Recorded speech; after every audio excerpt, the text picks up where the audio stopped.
बिस्मिल्लाहिर्रहमानिर्रहीम। अस्सलाम वालेकुम व्यूअर्स, मैं वेलकम करती हूँ आपका अपने यूट्यूब चैनल ड्रेसिंग मेनिया पर। आजकल पाइंचे पे वी कट जो बैक की तरफ आ रहा है बहुत ज़्यादा इन है, सोचा वो मेथड आप लोगों से शेयर किए देती हूँ। यहाँ पे एक नॉर्मल शलवार मीडियम साइज़ में मैंने कट करके और स्टिच कर लिया है। ऊपर की तरफ बेल्ट और इलास्टिक भी मैंने ऐड कर दी थी और प्लीट्स का डिस्टेंस मैंने तकरीबन 14 इंचज़ के करीब रखा है। बैक की तरफ भी 2 प्लीट्स हमारे पास दाएँ आई हैं, 2 बाएँ। अब बात रहती है कि इसका पाइंचा रेडी होगा, फिर उसके बाद हम यानी की सिलाई लगाएंगे।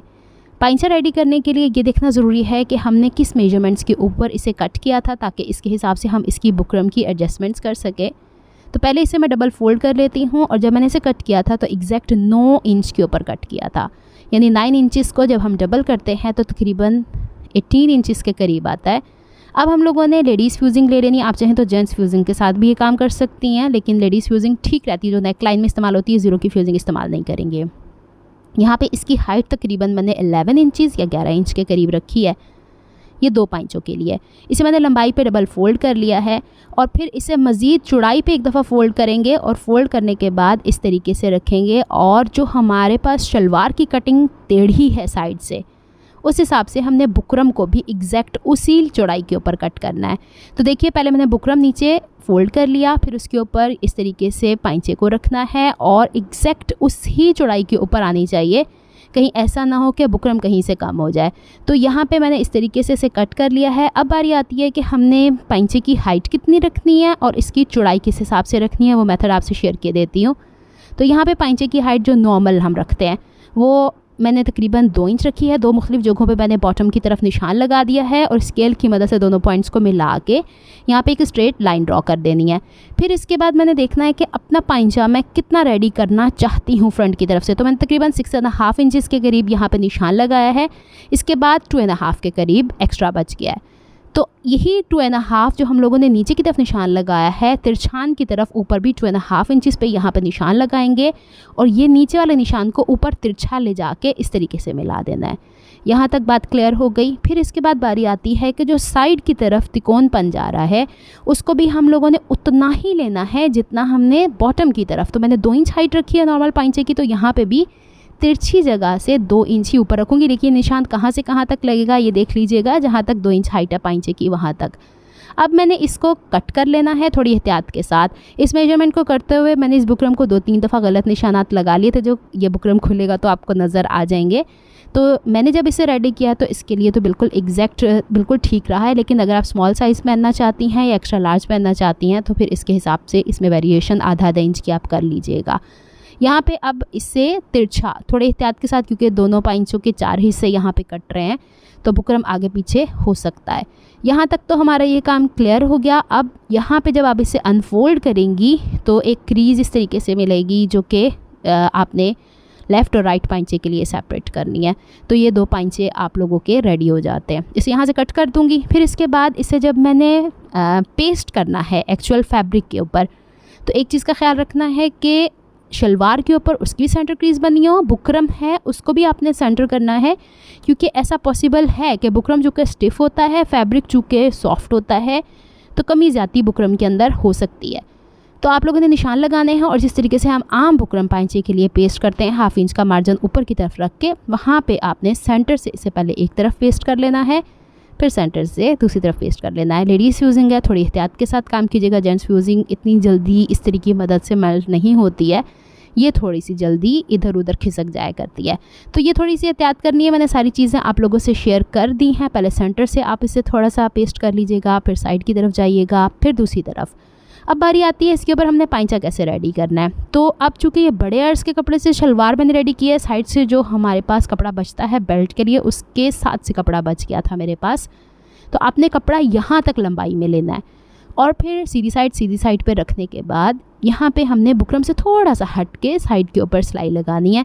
लेकिन एक चीज़ का ध्यान रखना है, चूँकि अब ये 3 डायरेक्शन में सिलाई लग रही है, तो आप पिनअप कर लें तो ज़्यादा बेहतर है। तो बुकरम के थोड़ा हट के यहाँ पे सिलाई कर लेते हैं। फिर इसके बाद आपने आयरन ज़रूर करना है, थोड़ा एहतियात इलाज से बेहतर रहती है।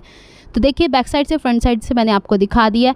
अब बॉटम से तो ये बिल्कुल ठीक है, साइड से हम लोगों ने पहले शलवार वाले कपड़े को टोटली सही से बिछा लेना है।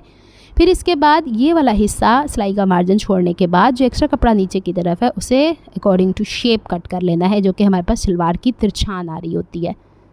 दूसरी तरफ भी आप लोगों ने ऐसे ही करना है, कोई कमी ज़्यादती नहीं होनी चाहिए। जब काम कर रहे हैं तो थोड़ी फिनिशिंग के साथ ही हो तो ज़्यादा बेहतर है। थोड़ा टाइम आम शलवार की निस्बत इस पर ज़्यादा लग जाया करता है। अच्छा, मैंने बाज़ वीडियोस देखी थी जिसमें अलग-अलग ये पट्टियाँ तिरछान में लगाई गई थी, लेकिन जब वो फ्रंट की तरफ से पांचा दिखता है तो उसमें कहीं ना कहीं जोड़ वाजे हो रहा होता है। तो मैंने सोचा था कि मैं इसको एग्जैक्ट मेजरमेंट में एक ही बुकरम से कट करके स्टिच करूँगी और आप लोगों से मेथड शेयर कर दूँगी। आपको जो कन्वीनियंट लगता है आप उस हिसाब से काम कर सकती हैं। चलें जी, अब इसको हमने इस तरीके से हल्का हल्का दबा के सिलाई सेंटर में लेकर आनी। इस तरीके से इसमें बल नहीं पड़ने चाहिए। यहाँ तक हमारा काम क्लियर हो जाता है। अब इतने बड़े पांचे के ऊपर अब जब सिलाइयाँ लगाने बैठेंगे तो बैक के कपड़े को किस तरीके से हम फिनिशिंग देंगे उसका मेथड भी आपसे शेयर किए देती हूँ। पहले इसको प्रॉपर्ली मैंने बैलेंस कर लिया है। बैलेंस करने के बाद इसे अच्छे से आयरन किया है। अब देखिए बैक साइड के ऊपर जहाँ जहाँ बुकरम है वो आपको दिख रहा है, उसके बाहर बाहर तकरीबन मैंने आधा इंच का या पौन इंच का निशान लगा लिया है। और ये जो एक्स्ट्रा कपड़ा इसे कट करना है, शलवार वाले कपड़े के ऊपर कट नहीं आना चाहिए। तो यहाँ पे इस तरीके से मैंने इससे जो आधा इंच तीनों साइडों के ऊपर ज़्यादा था उसको मैंने उस हिसाब से कट कर लिया। और एक और चीज़, अब चूँकि ये 3 मुख्तलिफ डायरेक्शंस हैं तो एक साथ कपड़ा फोल्ड हो नहीं सकता। तो जहाँ जहाँ इसके कोने आ रहे हैं वहाँ वहाँ हम लोगों ने कट लगाने। अच्छा, जो एक्स्ट्रा कपड़ा बचा है दूसरे पांचे में इस्तेमाल हो जाएगा, ज़ाया नहीं होने वाला है। यहाँ पे देखें ये निशान सीधा लगा लिया है, इसे यहाँ पे छोटा सा कट लगा लेंगे। यहाँ पे निशान लगा लिया है, इसे यहाँ से कट कर देना है। और फिर कट करने के बाद ये बैक की तरफ फोल्ड करना आसान हो जाएगा। थोड़े से जतन है इसके अंदर, लेकिन बाद में पांचे बनाना आसान हो जाएगा। कपड़ा बार बार सिमट के या फिर कभी झोल खा जाता है, कभी बीच में कपड़ा इकट्ठा हो जाता है, वो चीज़ नहीं होगी। तो इसे इस तरीके से फ़ोल्ड करेंगे, इसे इस तरीके से बुकरम के साथ साथ फ़ोल्ड करेंगे। और यहाँ पे बैक साइड के ऊपर मैंने डबल साइडेड हैमिंग टेप लगा दी थी तो वो चिपक गया था। ये देखिए इस तरीके से। अब बारी आती है कि इसके पांचे बनाने के लिए हमने यहाँ से कोने की सिलाई स्टार्ट करनी है और फिर बॉटम से फिर दूसरी साइड पे लेके जानी है। इसी तरीके से अब देखेंगे कितनी सिलाइयाँ इसके अंदर आती हैं।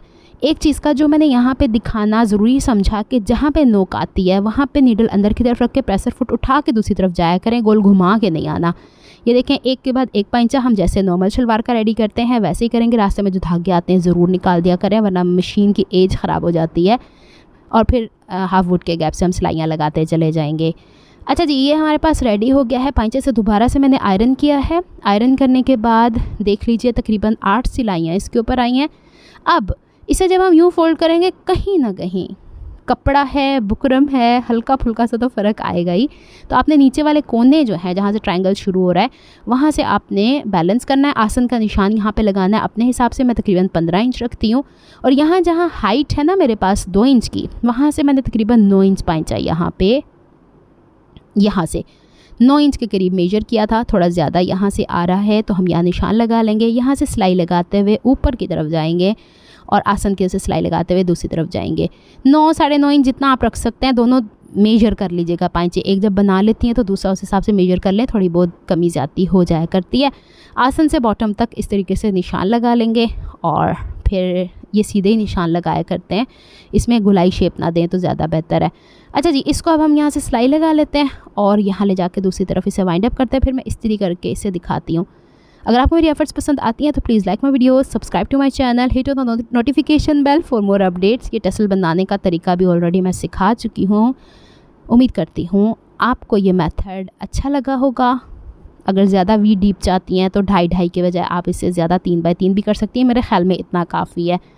तो मिलती हूँ मैं आपसे नेक्स्ट वीडियो में किसी नए प्रोजेक्ट या आइडिया को लेके। तब तक के लिए दुआ में याद रखिएगा, अपना बहुत सारा ख्याल रखिएगा। नेक्स्ट वीडियो तक के लिए अल्लाह हाफिज़।